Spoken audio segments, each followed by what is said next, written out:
아주 오래전에 봤던 드라마 중에 이렇게 이 주몽이라는 드라마가 이제 혹시 기억나실지 모르겠어요.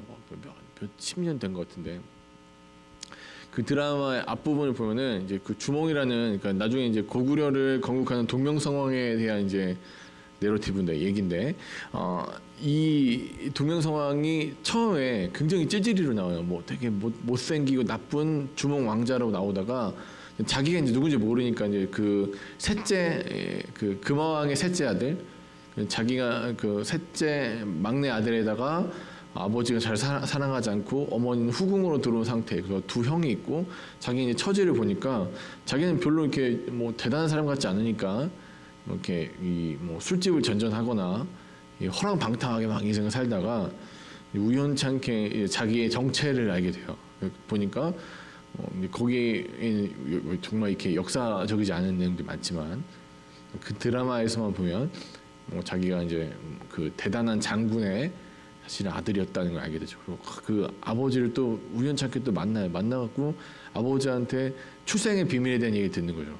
넌 사실은 이런 아이였단다 얘기 들으니까 그때부터 사람이 바뀌기 시작하는 거예요. 나는 그런 사람이구나.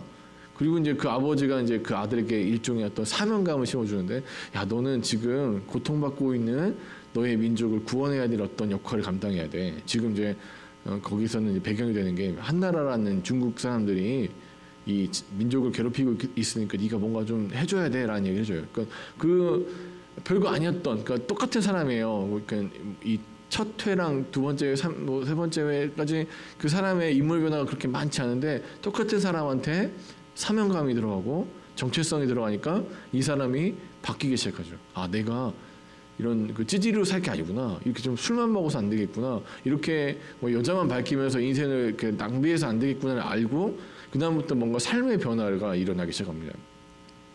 이게 그래서 여러분, 그러니까 정체성이 뭔지를 깨닫는 게 굉장히 중요한 작업이에요. 그런데 이제 지금 저희가 모세 오경을 살펴보면서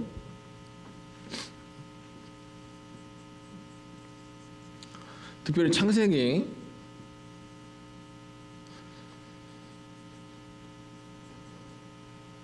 창조림이신 모세 오경, 그러니까 우리 이 모세 오경이 성경에서 자리 잡고 있는 구약 성경에 자리 잡고 있는 그 포인트 굉장히 중요하다고 말씀드렸는데 모세 오경을 어떻게 사람들이 지키고 또 이렇게 실제 역사 속에서 어떤 식으로 왕이나 백성들이 반응했는가에 대한 얘기가 나오는 게 뭐랬어요? 역사서. 또 그 모세 오경을 갖다가 예배로서의 삶, 또 생활의 지혜를 어떻게 구현할 것인가에 대한 게 지혜서라고 말씀드렸어요. 그리고 이 모세 오경이 지켜지지 않았기 때문에 항상 말씀드리지만 율법이 지켜지지 않았기 때문에 이스라엘이 멸망당하고 고통당해서 내게로 돌아오고 제발 정신 좀 차려라고 하는 얘기가 뭐라고 했어요? 선지서. 이런, 그러니까 뭐 이런 내용들이 선지서로부터 이제 예언서까지 모든 게 모세 오경이라는 큰 그림을 이해하지 못하면은 구약 성경 전체를 이해하지 못하고 또 모세 오경에 대한 내용을 갖다가 좀 어렴풋이라 파악하지 못하면 이후에 이제 이것들이 이루어져서 성취되는 신약 성경까지를 제대로 보지 못한다고 말씀드렸어요. 그래서 이제 저희가 처음 어제 살펴봤던 그 창세기의 내용을 살펴보니까 창세기는 두 가지만 기억하면 된다. 첫 번째는 그러니까 두 가지 창조. 첫 번째는 이 민족, 그러니까 이 세계 창조가 있었고 하나님은 되게 굉장히 대단하신 분이신데 그 하나님 대단하신 하나님이 도대체 나랑 무슨 관계가 있는가? 그래서 우리가 1장부터 11장까지 보면 하나님이 태초에 하나님 천지를 창조하시고 모든 만물을 창조하시고 소위 이스라엘 백성들이 앞으로 두려워하는 가나안에 들어가면서 그 전쟁을 치러야 되는 그 수많은 족속들을 어떻게 하나님 창조하셨고 만드셨대요. 그런데 그 족속에게 하나님 관심이 없으시고 누구에게 관심이 있다는 거예요? 지금 400년 동안 종살이 했던 너에게 관심이 있으시다는 거예요. 여러분, 그러면 제가 아까 이제 정체성에 대해서 말씀드렸는데, 자, 모세 오경을 접하는 대상이 되는 이스라엘 백성들의 상태가 어떠냐면 400년 동안 종살이 했어요. 이 그 모세경을 이제 뭐 모세가 살아있는 동안에는 사실은 뭐 글로 옮길 필요가 없죠. 말해주면 되니까. 옆에 있는 여러분, 제가 제 설교를 지금 들을 수 있는 방법은 뭡니까? 그러니까 제가 살아있는 동안은 저한테 직접 들으시면 되는데 문제가 뭡니까? 제가 죽으면 이제부터는 뭐 글을 남겨야 되거나 아니면 영상물을 남겨가지고 이제 전달을 해줘야 되잖아요. 그러니까 모세가 살아있는 그 동안에는 뭐 이게 특별히 문제가 없는데 뭐가 문제냐면 이제 모세가 죽고 그 다음 세대들까지 하나님의 말씀을 제대로 들어야 되는데 그게 되지 않을 때 상태를 생각해서 모세오경이 제대로 쓰여지고 있다. 그러니까 대상이 그예요. 그러니까 400년 후의 사람들에게 자 이제 너희는 사실은 뭐였어요? 그렇게 종처럼 살 게 아니라 그 뭐 애굽의 예전에 그 뭐 화덕 옆에서 고기 쪼가리 이렇게 탄 거 이렇게 툭툭툭 잘라내면 그거 주워 먹으면서 아 나 너무 행복했던 인생으로 살아가는 게 아니라 너는 사실 어떤 존재예요? 창세기에서 보니까 하나님의 구속 계획 안에서 의와 공의를 이루는 많은 민족을 이루어야 될 백성이라는 얘기예요. 그래서 창세기에서 포인트는 저희가 읽어봤던 그 부분입니다. 아 하나님께서는 이스라엘 백성들이 그냥 찌질이로 그냥 대충 뭔가 이렇게 저렇게 살아라 대충 살아라는 얘기 아니라 하나님의 의도가 있고 하나님의 계획 가운데 이스라엘 백성들이 살아가길 원하신다. 그러기 위해서 너희는 여러분 교회에서만 해주는 얘기가 있어요. 너희는 택하신 족속이고 왕 같은 제사장이다. 근데 밖에 나가면 이 얘기를 절대 못 듣거든요. 여러분 밖에 나가시면은 들을 수 있는 얘기가 뭐 집사님, 권사님 뭐 그런 얘기 안 들려도 그냥 사장님, 사모님 하면서 욕 듣죠. 욕 먹거나 아니면은 그 우리를 갖다가 이렇게 망친 얘기들 많이 듣죠. 귀로. 근데 교회에서만 그 얘기를 해주는 거예요. 이 안에서만 정체성에 대한 얘기죠. 너는 택하신 족속이고 왕 같은 제사장이라는 얘기죠. 창세기를 우리가 읽으면서 좀 깊이 생각해봐야 되는 게 뭐냐면. 그러니까 여기서 막 여기 뭐 민족들이 어떻게 생기고 뭐 이렇게 역사가 어떻게 거기에 너무 중점을 두면 많은 부분을 소실하게 됩니다. 창세기의 정말 중요한 부분은 나는 어떤 존재인가? 나는 누구인가? 하나님은 누구시고 나는 누구인가? 그래서 창세기 처음부터 1장부터 11장까지 해서 우리가 좀 하나님에 대한 파악이 어떻게 됩니까? 그는 창조자시고 그는 구속자가 되시고 그는 심판자가 되신다. 하나님에 대한 성품에 대한 걸 다 일복요약에 그 우리가 노아의 홍수 심판을 통해서 아 하나님 심판하시는 분이구나. 근데 그 전에 뭘 만들어주죠? 방주를 만들게 하셔서 하나님 구원자이시구나. 또 앞에 뭐예요?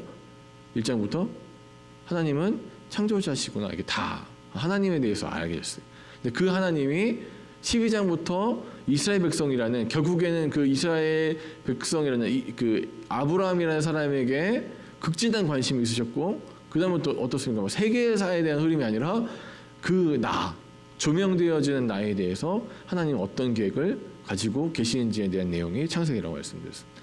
이제 이것을 깨달아서 정체성을 알고 나서 이후에 이제 정체성을 알면 뭐가 생기냐면 아까도 말씀드렸지만 내가 누구인지를 알면 그 다음부터 내가 뭘 해야 되는지에 대한 생각을 하게 되죠. 이 일이 그러니까 정체성은 뭘로 귀결이 되냐면 사명감으로 귀결이 됩니다. 내가 뭘 해야 될 것인가? 나는 이제 하나님의 백성이라는 것을 이제 인식했어요. 창세기를 통해서 저 수많은 사람들 말고 하나님은 나에게 관심이 있으시고 하늘에 계신 그 하나님, 나랑 격이 다르신 그 하나님, 창조자 되시고 구속자 되시고 심판자 되신 그 하나님이 나의 하나님이 되신다는 것을 알고 나서 그 하나님은 도대체 나에게 무엇을 원하셔서 나를 선택하셨고 나에게 어떤 말씀을 하고 원하시는가를 살펴볼 수 있는 게 출애굽기의 본격적인 내용입니다. 오늘 우리가 출애굽기를 보니까 하나님이 아까 우리 처음에 그 창세기에서 어제 이제 한번 얘기를 돌아가 보죠. 창세기에서 하나님께서 이 사람들에게 원하셨던 게 창세기 18장 17절부터 19절에 좀 나와 있죠. 창세기 18장 제가 한번 읽어드릴게요. 창세기 18장 17절에서 19절 보면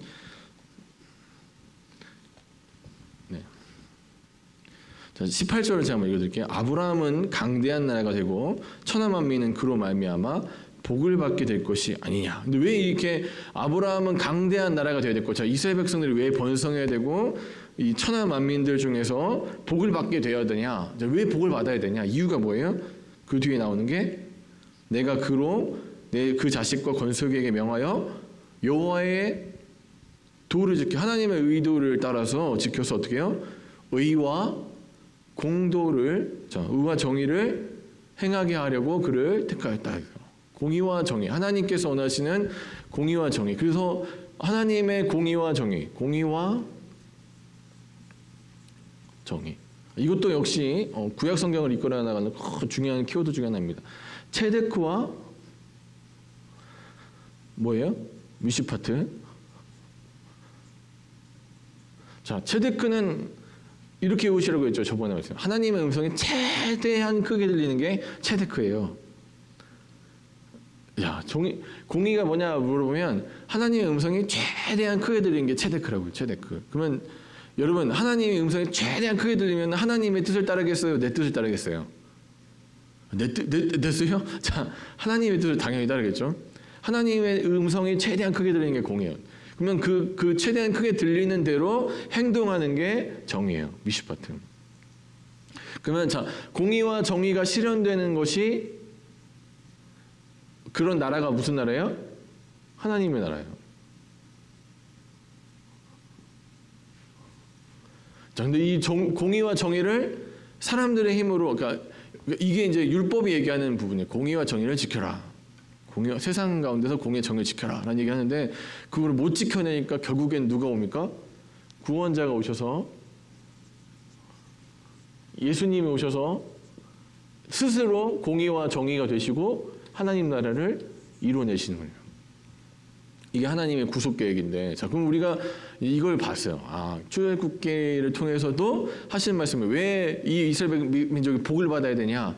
그냥 예수 믿으니까, 하나님 섬기니까 복 받아야 돼가 아니라, 정체성이 있으면 뭐가 당연히 따라야 된다고요? 사명감이 따라야 된다고요. 나 뭐 해야 되는구나. 너는 이런 사람으로 태어났어라고 얘기할 때 그냥 듣고 마는 게 아니라 정체성은 반드시 뭘로 귀결돼야 된다고요? 사명감으로. 산 여러분, 너희는 왕 같은 족속이고 또 뭐예요? 거룩한 나라고 하나님의 소유한 백성이다라는 얘기를 들었으면 그 일을 하는 거예요. 제사장이 왜 필요할까? 그때도 말씀드렸지만 제사장은 왜 필요한 거죠? 제사장은 하나님이랑 백성 사이를 이어주는 연결 가교죠. 근데 제사장이 제사장 역할을 못하면 필요 없는 거죠. 근데 이스라엘이 왜 실패하냐를 봤더니 제사장 역할 안 해요. 자기 인식은 있어요. 나는 제사장으로 태어났어. 나는 왕 같은 족속이야를 인식하고 있어요. 잘 알아요. 알고 있어. 나는 누가 얘기해도 나는 정체성은 확실해. 나는 뭐 왕 같은 제사장이고 나는 뭐 거룩한 나라고 택한 족속이고. 근데 그 사명을 받은 사람이 그 사명 일을 안 해요. 왕 노릇을 안 하고 제사장 노릇을 안 해요. 저희가 그래서 이 일을 안 하는 한국 교회를 깨우려고 지금 예심 선교회가 있지 않습니까? 제사장 노릇 하세요. 왕 노릇 하세요 하는 얘기죠.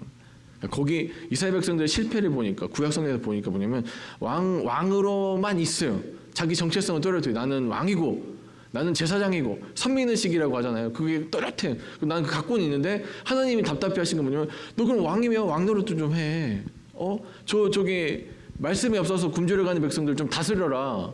또 제사장 역할 좀 해. 너의 모습을 통해서 너의 삶을 통해서 네가 어떻게 행하는지를 통해서 사람들이 하나님 나라는 정말 좋은 곳인 걸 좀 깨닫게 좀 해라. 근데 그걸 안 하니까 자꾸 나중에 하나님이 이방 나라를 보내셔서 자꾸 정신 차리게 하시려고 보내실 때마다 이스라엘이 자빠지고 하나님이 다시 회복시켜 주시고 그 역사가 반복되는 게 구약의 역사입니다. 사실 여러분, 정체성이 정말 중요한 거예요. 근데 정체성도 중요한데 그 정체성을 받았다면, 내가 누군지 알았다면 내가 뭘 해야 되는지도 알아야 합니다. 지금 그 얘기를 해주시는 게 모세오경이 그래서 중요한 거예요. 또 이제 정체성 문제에 대해서 얘기하면 지금 저희가 이제 계시록을 잘 풀고 있는데 계시록에서 중요한 포인트가 하나 있습니다. 이제 이런 게 있어요. 그러니까 계시록 보실 때 출애굽기가 꼭 필요해요. 그러니까 여러 가지 성경들 중에 출애굽기에서 어떤 게 있냐면, 자, 10가지 그러니까 우리가 10가지 재앙이라 나오는 뭐 이렇게 지금 7나팔, 7대접 이렇게 다 나오시잖아요. 7인 떼시고. 근데 어느 관점에서 어떤 정체성을 가지고 그 사건을 볼 것인가가 굉장히 중요한 거예요. 지금 이제 우리 그 7가지 그 계시록에 나오는 재앙들이 나오잖아요. 그 재앙들의 모티브가 다 계시록에서 들어오는데, 자, 이스라엘 백성들이 보는, 그러니까 내가 어떤 정체성을 갖고 있냐에 따라서 재앙이라는 게 있어요. 재앙을 바라보는 시선에 따라서 달라지는데, 자, 이스라엘의 관점과 애굽의 관점이 있어요. 이집트 사람들에서 보기에 그 10가지 재앙은 어떤 거예요? 그냥 재앙입니다. 아, 심판이에요. 저건 심판이구나. 괴로워해요. 무섭죠. 근데 이스라엘 백성들 입장에서 저 재앙을 봐서 똑같은 일을 당하고 있는데, 이스라엘 백성들 입장에서 저건 뭐예요? 하나님의 구원의 사건이에요. 아, 하나님 우리를 구원하시려고 저 일들 일으키시구나. 관점이 다르죠. 그러니까 정체성이 다른 시각을 만드는 거예요. 성경을 보실 때 내가 어떤 마음으로 보느냐에 따라서 정체성이 달라져요. 우리가 그래서 계시록이 무서워할 필요가 없다고 말씀드렸던 게, 여러분 어디서 계시면 안 무서워요? 자, 1번 이스라엘에게 서 있으면, 아니면 2번 이집트에 서 있으면, 어느 쪽에 서 있으면 안 무섭습니까? 당연히 1번이죠. 여러분, 하나님의 구속하신 백성이면 그 엄청난 사건 있죠. 막 재앙이 오고 난리가 날 때마다 여기 서갖고는 뭐 보면 돼요? 아, 하나님이 구원하시는구나를 보면 되고, 이스라엘 백성, 그러니까 아닌 사람들, 이집트 사람들 입장에서 보면 뭐예요? 그냥 심판받는구나. 하나의 사건이 전혀 다른, 정체성이 그만큼 중요하다. 그래서 모세 오경에서 특별히 출애굽기에서 우리에게 전달하시고자 하시는 음성은, 첫 번째 정체성. 너는 택하신 족속이고 왕 같은 제사장인데 그 역할을 제대로 수행해야 한다는 것입니다. 사랑하는 여러분, 오늘도 하나님께서는 우리를 이 땅 가운데 보내셔서 하나님의 나라, 우리 아까 들었지만 미시파트와 최데크를 지키도록, 그러니까 공의와 정의가 실현되는 나라를 만들어 가도록 우리에게 명령하셨습니다. 우리가 그것을 깨닫고 알아가는 과정이 굉장히 중요합니다. 특별히 이제 오늘 계속 성경을 읽어가고 20장씩 읽어가고 계시는데, 이후에 나머지도 되게 간략하게 인포메이션 해드릴 겁니다. 이런 내용입니다. 뭐 어렵게 생각하지 마세요. 벌써 이제 레위기가 궁금해지시잖아요. 자, 레위기도 어렵지 않습니다. 딱 읽어보면 그거 하나님 만나는 방법이구나에 대해서 제안하는 거. 이제 다 이 오경을 갖다가 제대로 딱 깨달으면 하나님 어떤 분인지, 어떤 구속계를 갖고 계신지를 딱 내가 알게 되면, 이후에는 나머지 성경이 그런 내용들에서 결국에는 하나님 나라를 갖다가 완성하시려는 어떤 계획서가, 시작점이 우리 창세기를 통해서 보고, 거기서 이게 점점 극대화되더니 클라이맥스가 뭐예요? 예수님의 탄생에서 빡 정점을 찍는 거예요. 그러니까 우리가 성경을 임팩트 있게 보는 방법 중 하나가 모세의 오경을 조금 쉽고 대신에 조금 진지하게 바라보는, 관점을 제대로 바라보는 거. 굉장히 중요한 일입니다. 사랑하는 여러분, 오늘 출애굽기를 통해서 하나님께서 우리에게 정체성을 허락하셨습니다. 우리에게 많은 나라를, 그러니까 많은 부자도 돼야 되고, 물질도 좀 받아야 되고, 일용할 것들을 많이 충족시켜 주실 거예요. 근데 그거는 너 잘 먹고 너 잘 살고 네 나라 흡족하게 만들어라는 목적이 아니라 뭐예요? 이유가 뭐예요? 하나님 나라에서 하나님의 영광을 위하여.